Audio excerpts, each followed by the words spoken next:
Le soleil vient de se coucher et le spectacle est incroyable. Petite étoile là-haut, petit guimbeau qui vole. Incroyable. Oh là là. Eh, on s'investit pas pour vous faire des plans de ouf? Les gars, coucou, j'espère que vous allez bien. On se retrouve dans l'épisode je sais plus combien de 60 jours de détox. Et là, nous sommes pile poil à 1 mois depuis que la détox a commencé, en fait, tout simplement. Oui, on est passé, je crois, de 5 jours à 1 mois. On va connaître, tu connais déjà ta go, en fait. Je voudrais commencer à parler des émotions. On va aller très vite dans cette vidéo-là. Il n'y a pas d'intro, il n'y a pas de contexte, c'est Wakonet. En plus, je pense que vous voyez les vidéos, genre, jour par jour. Donc en vrai, ça ne change absolument rien pour vous. 1 mois sans réseaux sociaux, ça a créé émotionnellement des choses. Parce qu'en fait, étant donné que j'étais habituée à contacter du monde, je me suis comme sentie seule à un moment. Les personnes les plus proches ne sont pas vraiment à proximité, donc je ne peux pas m'échapper et aller check du monde. Donc du coup, je me suis retrouvée vraiment face à moi-même pendant ce premier mois. Ça n'a pas toujours été simple, je vous avoue, parce que je me suis rendu compte qu'en fait, mon téléphone, du moins le contenu que je consomme ou simplement la manière dont j'utilise mon téléphone, c'est vraiment une espèce d'échappatoire. Je fuis clairement et c'est fou parce que je le fais inconsciemment en fait. Je le fais inconsciemment et là j'ai vraiment conscientisé le fait que je m'échappe à travers les réseaux, je m'échappe à travers du divertissement. Ne serait-ce que quand je dois faire quelque chose, je me mets à procrastiner et je scrolle sur mon téléphone, etc. Et en fait le fait de ne pas avoir de réseau, j'ai dû me faire face et me faire violence tout simplement pour aller vers mes objectifs que je m'étais fixés et que j'arrivais pas spécialement à atteindre et je me donnais beaucoup d'excuses. Donc en fait, j'ai arrêté de me donner des excuses. 1 mois sans réseau. J'ai l'impression en fait que je suis dans un autre monde. Parce qu'en fait, les réseaux sociaux pendant longtemps, ça a été un peu mon monde en vrai, le monde de tout le monde. C'est un espèce de multiverse. Ça prend une très grande place dans notre vie et j'ai eu la sensation que ça modifiait beaucoup ma réalité. Au point où je vous ai dit, le fait de ne pas avoir de réseau, j'ai même oublié l'existence de certaines personnes. J'en ai oublié l'existence de ces gens-là parce que ces gens-là, je les voyais que sur les réseaux. Vous voyez ce que je veux dire? Certains problèmes, certaines choses qui pouvaient me turlupiner, pareil, ça a disparu parce que je les vois plus. Je me rends compte qu'en fait, tout le monde dans le téléphone, quels que soient les problèmes, l'amour, n'importe quoi, il suffit qu'en fait, ton téléphone soit éteint ou bien l'appareil sur lequel tu vas sur les réseaux soit éteint et plus rien n'existe en fait. J'ai vraiment voulu faire ce truc-là pour me rendre compte à quel point le monde ne s'arrête pas que à là. Et ouais, ça m'a soulagée de beaucoup de choses parce que je me suis rendu compte que j'accordais mon attention sur beaucoup de futilité, que j'étais prise des fois dans un engrenage où je me mettais beaucoup de pression. L'une des raisons aussi pour laquelle j'ai voulu faire une pause sur les réseaux, c'est parce qu'en fait, ma passion, mon travail me mettait vraiment une source de pression. Parce que du coup, je postais pas assez. Parce que du coup, j'étais pas active. Parce que du coup, un tel est plus actif que moi. Parce que du coup, si, parce que ça. Parce qu'on se compare. Et en fait, ça commençait réellement à me prendre la tête. Et c'est comme si ma tête m'a dit, en fait, mais ressaisis-toi, frère. Parce que la réalité, c'est ça. C'est ce que je vis là, c'est ça, c'est... Vous voyez ce que je veux dire? Et se forcer pendant un moment à se reconnecter à cette réalité, pour moi, c'est une très belle thérapie que j'invite à beaucoup de personnes à faire, en fait, tout simplement parce que on oublie, en fait, ce monde-là. On oublie ce monde-là et on se ferme avec des choses qui n'existent pas vraiment. C'est un petit peu bizarre, hein, de dire ça comme ça, parce qu'en vrai, moi, je vis des réseaux, tu vois, mais je suis quelqu'un, en fait, je poste du contenu, mais je n'en consomme pas vraiment. Je regarde pas vraiment. Et c'est pas parce que je ne veux pas, mais c'est parce que je suis pas trop dessus, tout simplement. Pendant ce premier mois de détox, j'ai eu une phase d'adaptation, forcément, même si j'étais déjà un petit peu habituée à faire des pauses avec mon tel. En vrai, je suis jamais sur mon téléphone. Je vous cache pas, des fois même des gens me reprochent de ne pas répondre et tout. Mes frères, c'est juste que, Tima, je suis pas là, je suis pas là. Juste en fait, lever la tête, t'as capté? Je suis comme ça, juste faire ça. Et faire ça plus souvent me permet d'être beaucoup plus consciente de ce qui m'entoure et de moi-même en fait. Pendant ce premier mois, il y a eu des phases où je me sentais super bien, où j'étais super contente justement de faire cette expérience-là, où je sentais que je gérais. Et à des moments, je me suis sentie terriblement seule. C'est difficile des fois de se retrouver seule parce que c'est quand on est vraiment tout seul qu'on fait face à plein de choses. Et c'est des choses qu'inconsciemment en fait on fuit quotidiennement avec justement les distractions. Au moment où ça allait, tac, tac, tac, tac, tac, je me suis rendu compte qu'en fait, il y avait un truc à régler et j'ai commencé à descendre, comme ça, descendre. Et je dirais pas que c'est pas une mini-dépression, mais j'ai émotionnellement été atteinte.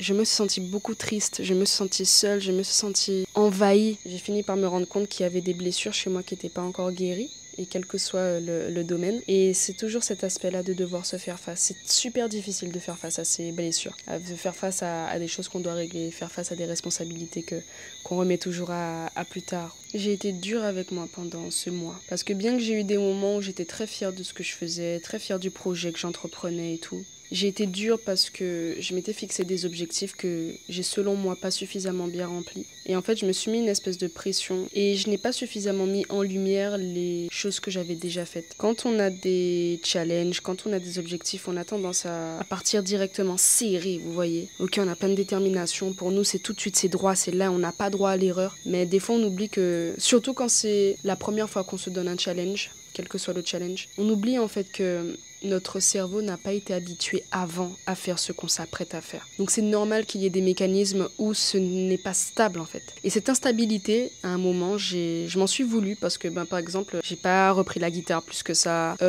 J'ai commencé à bien manger, à faire du sport, à dormir bien au début de mon challenge et puis après ça fait que dégringoler. Mais j'ai appris pendant ce mois-là que c'est important de voir le verre à moitié rempli. J'ai fait la liste des choses qui me rendaient fière. Déjà, le fait de vouloir se donner un challenge comme ça, c'est déjà quelque chose. Parce qu'il y a plusieurs mois, je pense que je l'aurais pas fait. Le fait de conscientiser les moments un petit peu plus instables que les autres, ça c'est bien. Ça me permet d'avoir une certaine conscience, c'est ce que je voulais. Le fait d'avoir passé un petit peu plus de temps avec mes proches et avec le monde qui m'entoure réellement. Et je pense que c'est important de ne pas culpabiliser quand on arrive à cette espèce d'instabilité où le corps il revient un petit peu vers les vieux vices. Je vous en avais parlé, ce fameux pourquoi. Et des fois même mon pourquoi ne suffisait pas dans ma tête parce que j'avais la flemme.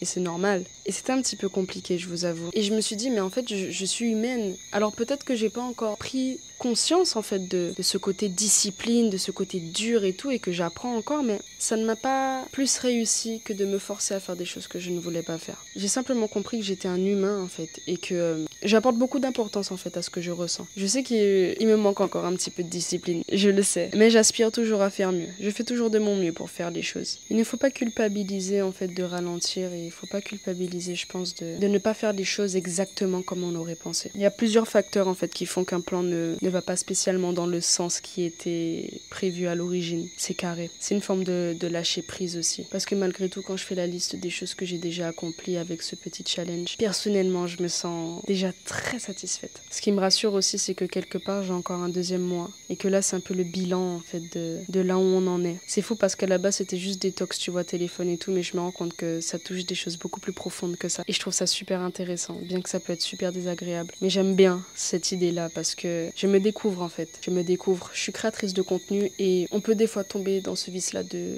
devoir prouver aux autres, être toujours bien, véhiculer les bons messages, être régulier. On a une certaine posture finalement pour paraître crédible aux yeux de ceux qui nous regardent et aux yeux de ceux peut-être qui souhaiteraient par la suite travailler avec nous. Je me suis toujours donné une promesse finalement à respecter, c'est de rester moi-même et authentique. De me dire que je ne veux pas me travestir en fait pour plaire à qui que ce soit. Je ne veux pas modifier ma manière de faire, surtout quand je pars d'un bon sentiment et d'une bonne création, par être crédible aux yeux d'une quelconque instance qui pourrait être intéressée par mon profil. Je considère que j'étais là avant. Ma bonne volonté de faire les choses de manière naturelle était là avant d'arriver dans du superficiel. Qui est d'ailleurs, qui fait partie du jeu. Des fois je vais dans des événements, je suis bien machin, costard, bitafos, moi, mais ça m'a permis en fait de me rendre compte que j'ai vraiment plusieurs personnalités selon les environnements dans lesquels je suis. J'ai plusieurs masques en fait.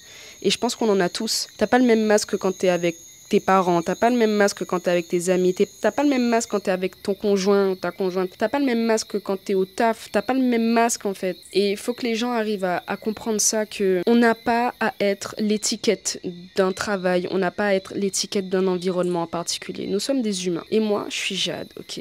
Je suis Jeddah, je suis Bad Gyal Moon, je suis animatrice, je suis une fille, je suis une sœur, tu vois, je suis une amie, je suis une femme. Ne laissez personne vous décrédibiliser sous prétexte qu'il vous a vu à la plage en bikini et en fait il était au travail qui bitin. Parce qu'en fait quand je viens au travail, je fais le taf, tu vois. Quand on me demande de m'asseoir là devant une caméra, je fais le taf et il y a quoi? Ce qu'il y a en dehors du cadre pro, ou quel que soit le cadre, ne vous regarde aucunement. Plus tu avances dans le métier, plus tu peux avoir des peurs de comment ça va se passer, comment il faut que tu te tiennes, etc. Et je me suis rendu compte de ça en fait. J'ai pris beaucoup de recul, même sur ce que je faisais déjà. J'adore ce que je fais. Je pense que j'ai jamais autant travaillé sur mes vidéos qu'aujourd'hui. C'est un truc de ouf. Je suis tellement contente du nouveau type de contenu que je prépare, que j'ai envie de proposer. Ça me ressemble de plus en plus parce que j'ai grandi en vrai. En vrai, j'ai grandi et j'ai commencé les réseaux plutôt jeune. J'ai toujours eu peur en fait que ce changement ne plaise pas ou bien que ça ne fonctionne tout simplement pas. En vrai, c'est un gros risque. Hein. T'imagines, mec, je pars pendant 60 jours. 60 jours, mes réseaux sont off, frère. Combien de fois je me suis imaginé ce scénario de imagine, frère, les gens m'ont oublié. Imagine, les gens sont pas sur moi. Imagine, frère, c'est bon, ton algorithme zéro, tu pues.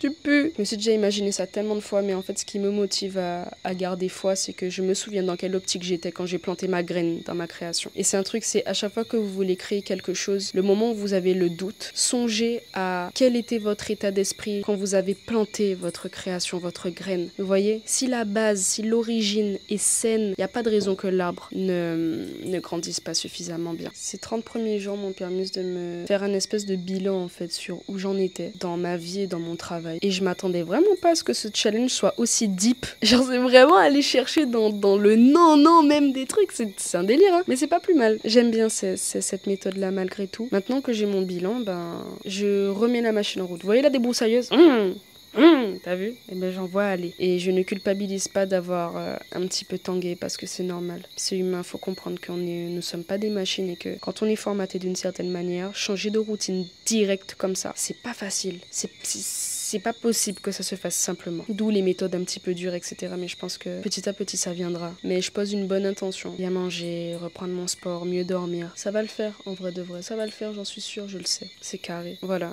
Je sais pas trop le sens de cette vidéo-là, mais je sais que ce sera un épisode dans la détox parce que c'est important de pouvoir poser des mots sur certaines choses. Je ne veux plus jamais avoir peur en fait de parler. Je considère que mes réseaux sociaux sont mes réseaux sociaux et que j'ai envie tout simplement de porter de beaux messages ou juste de partager ma vie et je sais que ça fait du bien de parler en vrai et que mes mots pourront toucher certaines personnes et c'est tout ce qui compte. Et je le fais de manière tellement naturelle donc c'est Free le Dog, tu vois, on est posé, on est toi et moi et toi. Nous ensemble. J'ai hâte quand même de revenir malgré tout. Parce qu'en fait, je suis tellement contente de ce que j'ai fait et tout. Mais en même temps, c'est profiter des instants. Donc, c'est cool. Je vous fais des bisous, les gars. On se retrouve prochainement pour... pas ça, mais ouais. On s'attrape. À bientôt. Abonne-toi, like et commente. Surtout. Bisous sur ton gros fond.